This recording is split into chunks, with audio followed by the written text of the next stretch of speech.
আসসালামু আলাইকুম, আশা করি সবাই ভালো আছেন। আপনাদের সামনে এখন দেখতে পাচ্ছেন এটা হচ্ছে রাজু ভাস্কর্য।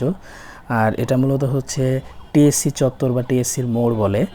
আর বাম পাশে রয়ে গেল হচ্ছে মূল আড্ডা দেওয়ার জায়গা, সুন্দর পার্কের মতো বসার জায়গা করা আছে।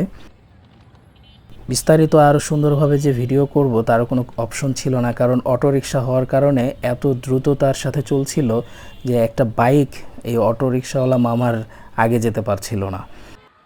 তো যাই হোক, এখন আপনারা দেখতে পাচ্ছেন ঢাকা শহরের বিখ্যাত যে দোতলা বিআরটিসি বাস। আর এখন আছি হচ্ছে জাতীয় জাদুঘর, বাংলাদেশের একমাত্র জাতীয় জাদুঘর। এটা হচ্ছে শাহবাগ জাতীয় জাদুঘর, শাহবাগে অবস্থিত। খুবই সুন্দর একটা জাদুঘর, আপনারা অবশ্যই আসবেন, এখানে আসলে দেখতে পাবেন। আর এই যে ব্যস্ততম শাহবাগ, দোতলা বিআরটিসি বাস, আর এই তো শাহবাগের যে মেট্রো স্টেশন, খুব সুন্দর পরিপাটিভাবে সাজানো গোছানো আছে, পরিষ্কার পরিচ্ছন্ন। প্রতিদিন মানুষ অনেক আসা যাওয়া করে মেট্রো স্টেশন দিয়ে।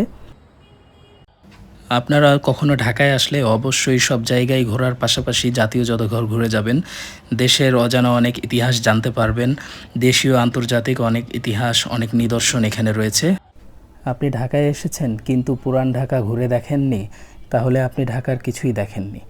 ঢাকার আসল সৌন্দর্য আর ঐতিহ্যবাহী যতগুলো খাবার রয়েছে সব কিন্তু পুরান ঢাকাতেই অবস্থিত, এখানেই পেয়ে যাবেন। দারুণ দারুণ প্রত্নতাত্ত্বিক বাড়িঘর, সুস্বাদু খাবার, সব কিছুর সমারোহ কিন্তু এই পুরান ঢাকার মধ্যেই। আদি এ শহরে অবশ্যই আপনারা ঘুরে যাবেন।